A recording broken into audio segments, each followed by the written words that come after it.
We have an amazing gift in this community that we want to preserve and we want to strengthen. That gift that we have is that gift of faith. It's an amazing history of faith when one looks back over the years and sees how our parish and its institutions have survived through many ups and downs over the past century. In 1900, there was a unanimous decision, a vote taken by the parish to build a school. Those early pioneers decided that it was time for them to have their own Catholic school. Names that still dot the parish life were involved back then in the building of that school. Names like Walls, Lammers, Hazy, Burbeck, Denninger, Schrem. In 1901, we had 155 kids going to school across the street in what was referred to as the Little Red Building. That old red brick building housed those grades 1 through 9. And in the dedication ceremony that took place in 1901, there were 2 sermons preached that day, one in English and one in German.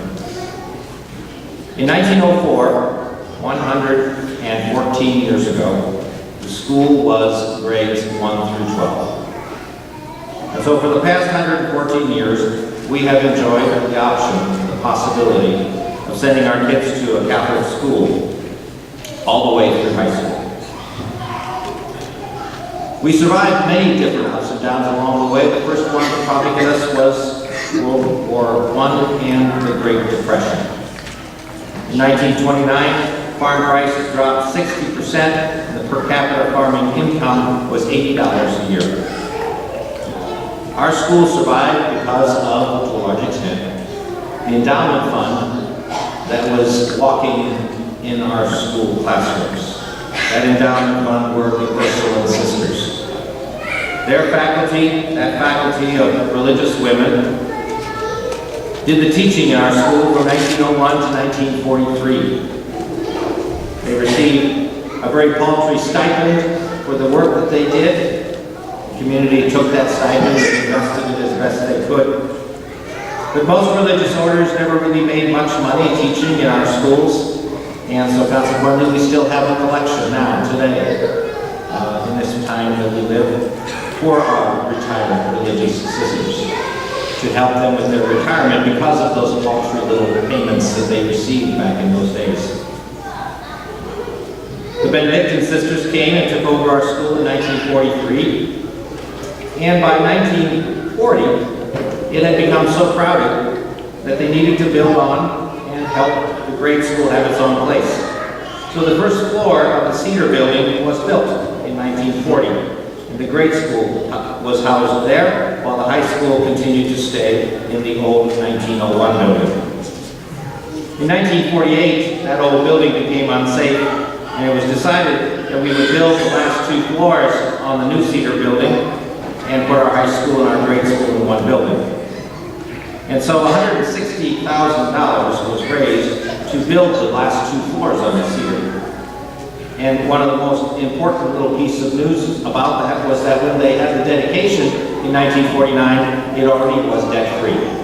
The parish had paid for the work and had taken care of it before they even walked into it. In 1950, right on the heels of that good news, this church that stood on this spot burned to the ground on Thanksgiving Day.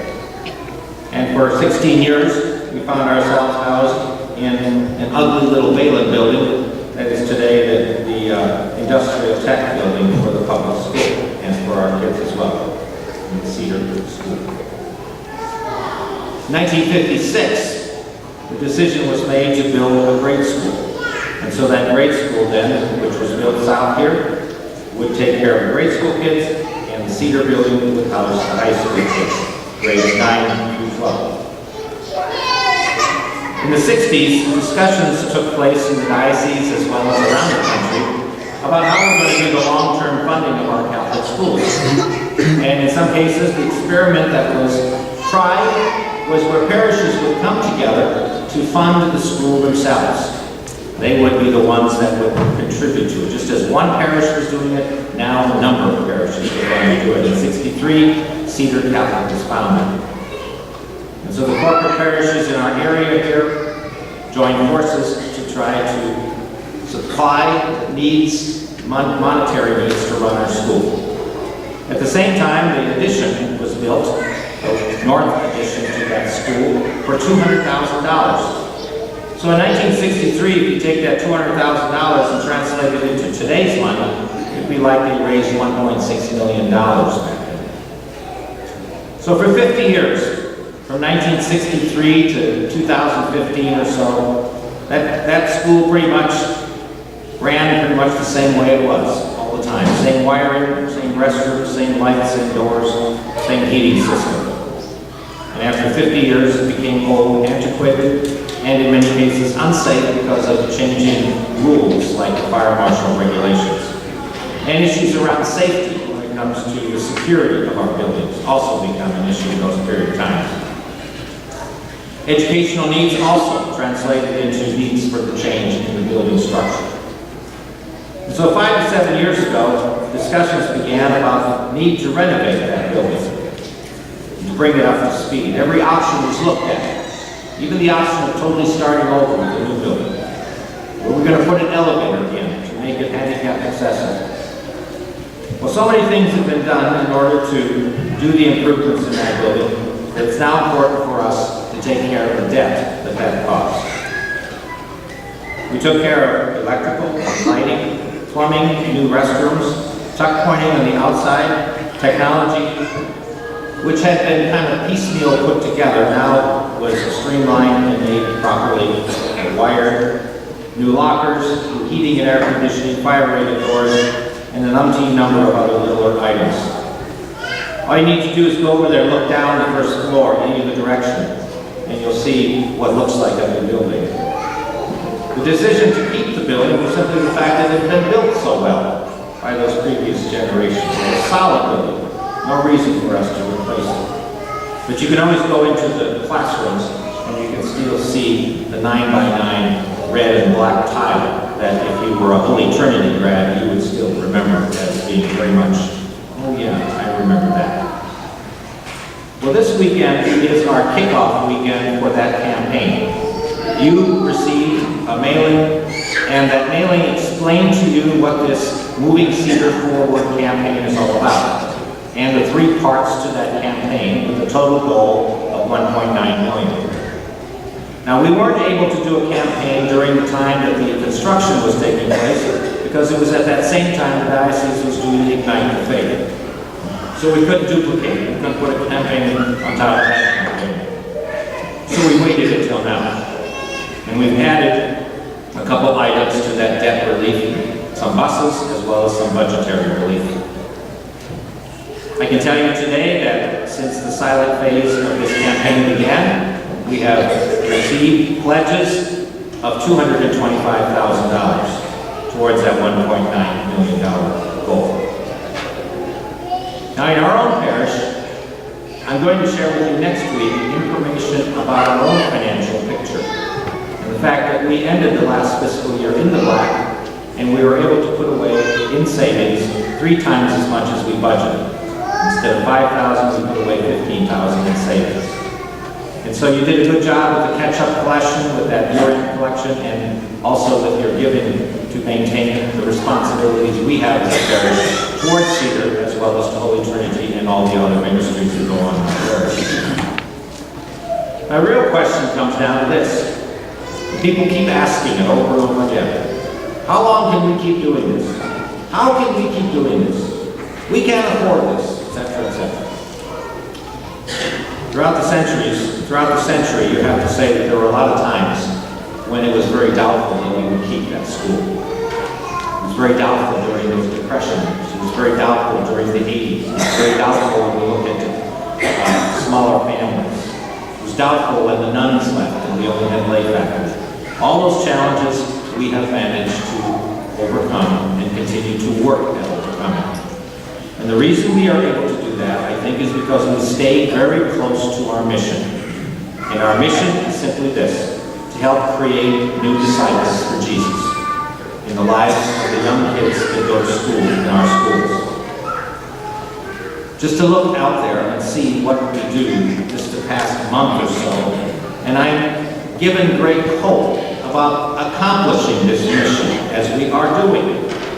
All the kids that helped with the HT camp this past couple weeks, all those kids who left last night on the mission trip, kids who lead prayer at games with the opposing team, the respectfulness that I find on the part of our students, and all the ways in which we try to seed our students with those beliefs that Jesus really does love and wants them to be his disciples. Stay close to that mission, to the very core purpose, and it helps to keep us focused on it as being why we're doing what we're doing.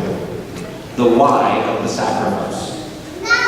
You see, when you look at Cedar's budget, you can cut it up into 3 parts and say a third of the budget is handled by parish subsidies, a third of the budget is handled by tuition, and a third of the budget is handled by fundraising and endowments. Things like the truck raffle, the fall blitz, the gala, and the visits by our development office people so that people can make those extra donations by being asked specifically to help with our budget. So this is kickoff weekend, an opportunity for you, if you're ready to do so, to fill out the pledge form for this 3-year campaign. All that information is there over at the school. If you wish to go over and take care of that today. And even if you can't deal with it today, just go on over and have a coffee, and we have some rolls over there, and visit with the folks that are over there, and take a look at the building if you haven't had a chance to do that. If you haven't been able to go through it since the remodeling, you need to do that. Because your memories of what it used to look like and what it is now, you'd be kind of astounded at what you see. It's a beautiful structure, and it will last for many years for us serving our community. I thank you for your support over the years, your ancestors, your parents, your grandparents that have supported this place, and the importance that you have now in this portion of the history of our school to continue this support. One of the bottom lines for why this campaign is being run is the fact that we need to refocus some of our fundraising efforts towards budgetary concerns. Literally what that means is the truck raffles money needs to go towards the budget, and not towards paying back a loan. So, hope you'll be involved in this and help in any way possible to make this a successful campaign.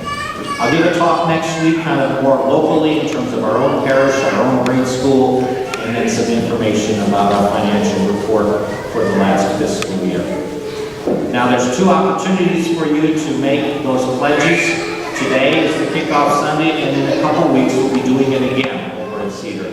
So you can go over there, if you prayed about it and thought about your gift, you can do that later on. We have a number of campaign workers that have volunteered to be part of this campaign, to work it, and so everybody is going to be visited in one way or another, so that we can cover as much of the parish as possible and ask for your help in moving Cedar forward a success.